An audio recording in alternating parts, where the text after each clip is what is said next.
Gente de las Cuatro Naciones, por mucho tiempo en este canal me han escuchado hablar de el declive en la cultura de los nómadas aire y teorizando acerca de cómo si no hubiese existido el genocidio, tarde o temprano la forma en la que estaba organizada esta nación iba a terminar resquebrajándose y partiéndose en facciones o incluso consumiéndose a sí misma.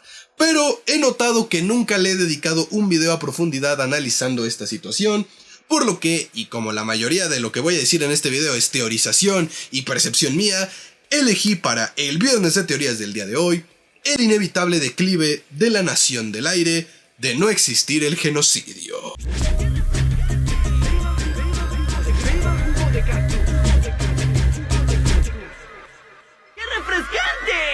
Así que banda, de entrada vamos a compenetrar en una ficción en donde Sosin nunca existió, el genocidio nunca pasó, todo fue paz y armonía y la nación del aire continuó existiendo como habían estado existiendo hasta la fecha. No hubo conflictos, todos los conflictos que se les puedan ocurrir, Kuvira, Sahir, el Loto Blanco, el Loto Rojo, Sosin, Ozai, no existieron. Ahorita todos esos problemas no existen. El mundo está en una paz hipotética y eterna en donde de nuevo todos los nómadas aire pueden seguir viviendo sus vidas a gusto, han crecido con ellos, todo pasó bien y bonito.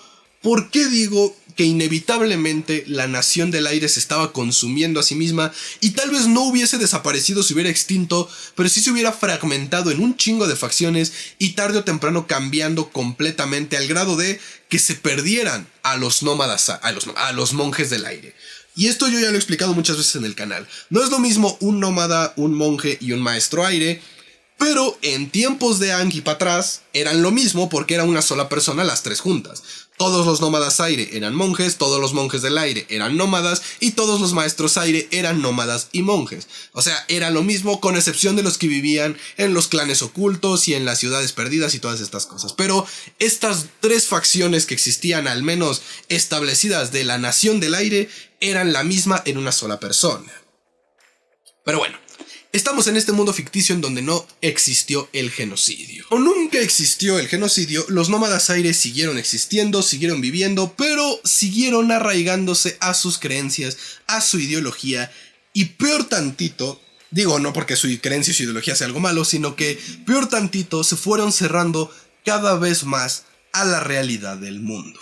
Y es que el problema que yo le encuentro a la civilización o a la cultura de los monjes del aire es precisamente esa hiperpasividad con la que perciben al mundo. Una cosa es no meterse en conflictos ajenos, una cosa es no buscar guerra a lo pendejo, una cosa es siempre buscar una solución pacífica a problemas grandes, una cosa es siempre dar la mano a los más necesitados, sí, pero otra cosa es querer deshumanizar completamente a tus practicantes o a tus feligreses, porque recordemos que los nómadas aire casi ya se estaban convirtiendo en una religión, al menos del lado de los monjes. Y es que creo que esta es la parte que más necesitaba yo explicar, porque sí es cierto, los monjes del aire y su ideología de nomadismo, de ayuda, de abrir los brazos a los extraños, de no meterse en conflictos políticos, de desapego terrenal a las cosas y preocupaciones mundanas es algo bastante loable e incluso hasta imitable. El propio Roku en su novela lo reconoce. Si los gobernantes y dirigentes de las demás naciones fueran un poco como los monjes del aire, el mundo sería más pacífico. La propia Yang Chen en sus novelas encuentra cosas muy positivas en la manera en la que los templos se organizaban sin una necesidad de una jerarquía evidente. Claro que había monjes, abats, abadesos y todas esas madres, sí, pero esa jerarquía no radicaba en el poder por el poder, radicaba en el poder por la experiencia, en la posición por la experiencia, y entre más experiencia y posición tuvieras, más responsabilidades cargabas, no al revés como ocurría en las demás naciones. Entonces, la organización de los nómadas, de los monjes del aire, era una gran organización, sí, y era incluso imitable, como lo dije hace un momento, también. El problema radicaba en que querían deshumanizar completamente las sensaciones, emociones y vivencias de la experiencia humana. Y eso es algo que por muy pinche religioso que seas no puedes evitar. O sea, no puedes quitarle a los humanos la naturaleza humana. No puedes quitarle a la humanidad la experiencia mundana de la vida porque como humanos todos somos seres terrenales. Y esto no aplica solo para el universo Avatar, aplica para todos aquellos movimientos religiosos que existen allá afuera. El querer quitar la experiencia de la vida humana, de lo mundano de la vida humana, es algo francamente pendejo, porque ¿para qué chingados somos humanos si no es para vivir la vida humana?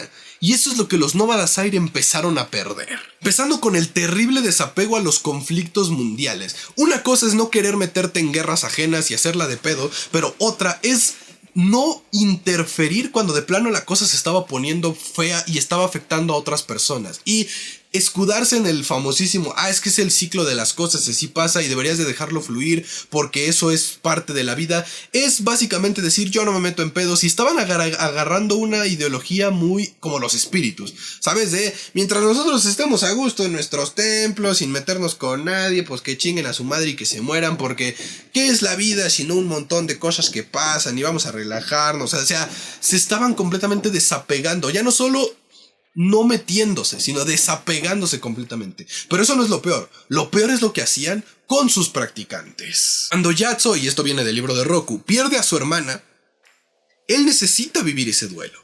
O sea, todos conocemos lo que es perder a alguien, y las pérdidas son un proceso incluso hasta natural de las personas.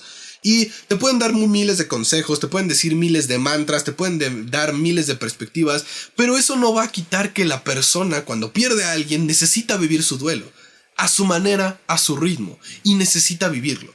Y que los nómadas aire llegaran con Yatso, un joven que vio perder a su hermana por las negligencias de un grupo que le valía madre las vidas humanas, o sea, algo que ya de por sí va en contra de todos sus ideales, y que de pronto lleguen estos pinches güeyes barbudos y probablemente apestando incienso a decirle no llores, porque eso es un apego terrenal.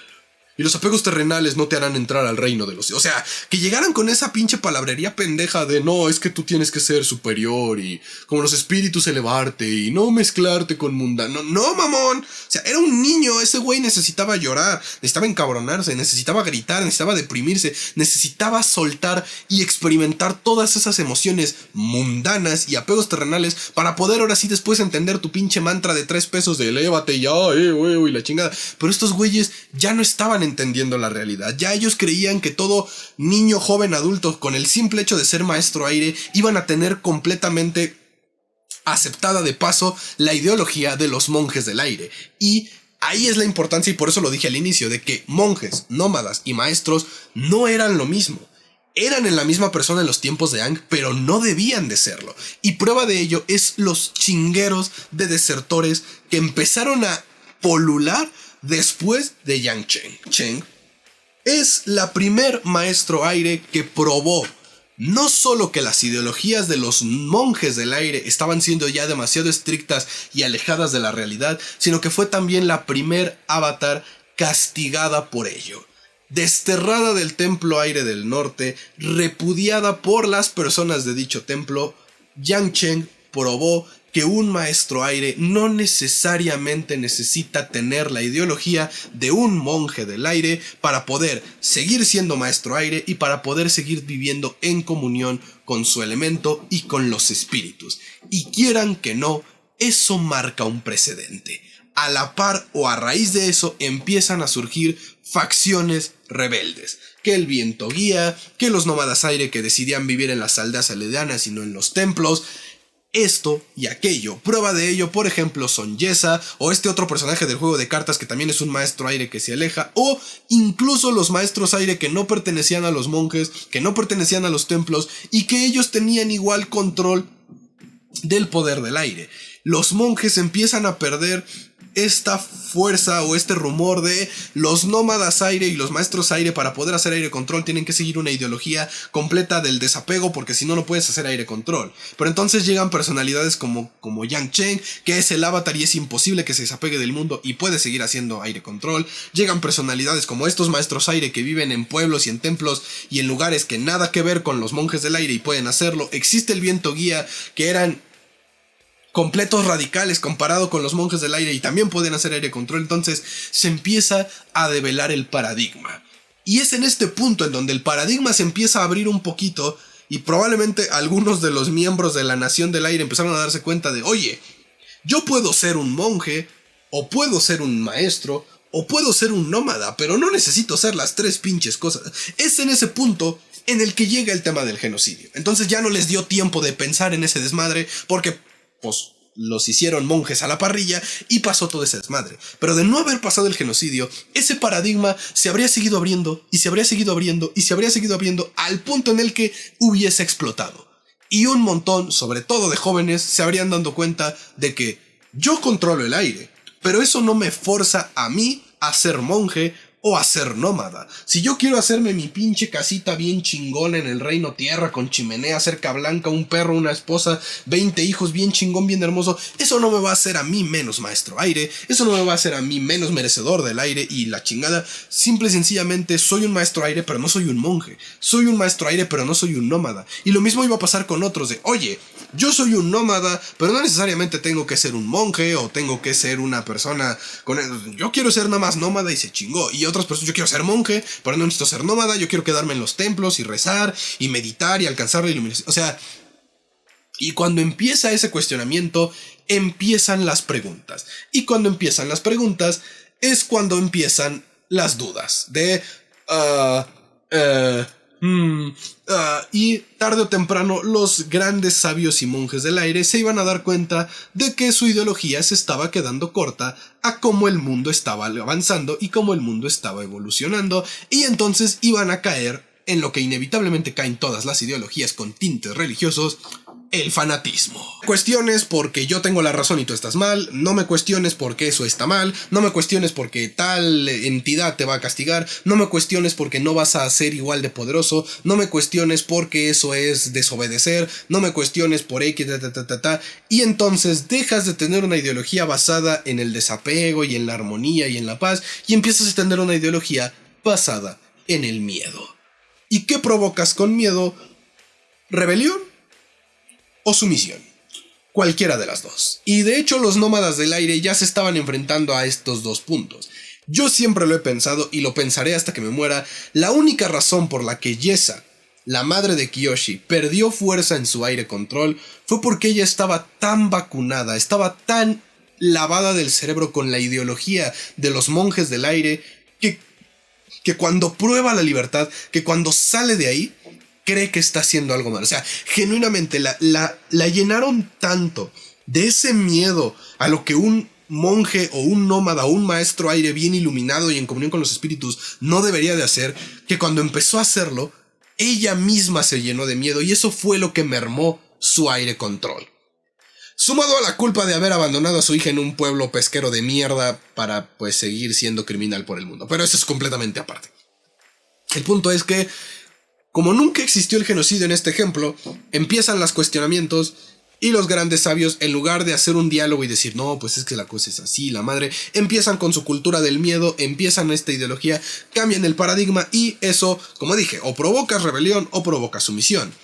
Desafortunadamente la sumisión tarde o temprano termina, lo que solamente te deja la rebelión, provocando que más y más maestros aire jóvenes se fueran alejando y dispersando por el mundo, hasta que tarde o temprano la cultura de los monjes, no de los maestros aire, no de la nación del aire, de los monjes, se debilitara tanto y las facciones se dividieran en tres.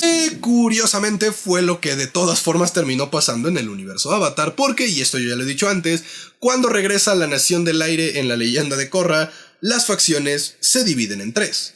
Ya no todos los monjes son maestros aire y nómadas, no todos los nómadas son monjes o maestros aire, y no todos los maestros aire son monjes o nómadas. Porque estos nuevos maestros aire que nacieron, pues crecieron en otra cultura, en otras ideologías, en otra forma, y es muy difícil arraigarlos a la idea original que se tenía. Y Tenzin, con la evolución que tiene a lo largo de la serie, pues ya sabe que volver a lo mismo de antes no es la respuesta. Por eso hay quienes son maestros aire y solo son maestros aire y pueden vivir en Ciudad República o en Sao Fu o en el Reino Tierra o donde ellos quieran y qué chingón y no tener nada que ver con los nómadas y no tener nada que ver con los monjes. Algunos pueden ser siquiera no maestros, los famosos acólitos del aire, y ser monjes del aire y sabios, pero no son ni maestros ni nómadas, y otros pueden ser maestros. O sea, las facciones se dividían en 3 y no en una sola, como se venía manteniendo hasta tiempos de Aang. Entonces, como tal, no iban a desaparecer la Nación del Aire, pero sí iba a tener una reestructuración completamente distinta, que tarde o temprano iba a provocar que se volvieran pues como una nación más. O sea,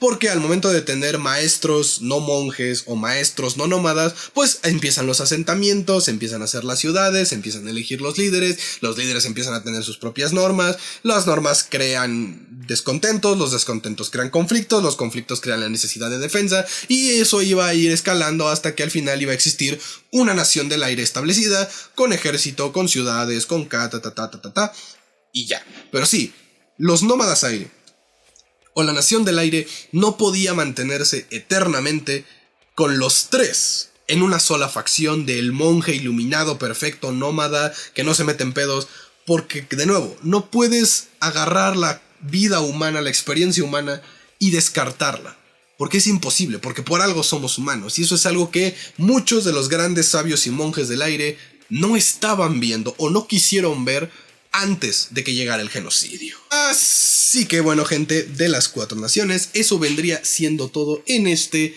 viernes de teorías aquí en Jugo de Cactus. Como no tengo nada más que agregar, pues yo me andaré despidiendo, esperando que se cuiden mucho, que la fuerza los acompañe y que no se les olvide que la separación de las naciones es una ilusión. Somos un solo pueblo. Adiós.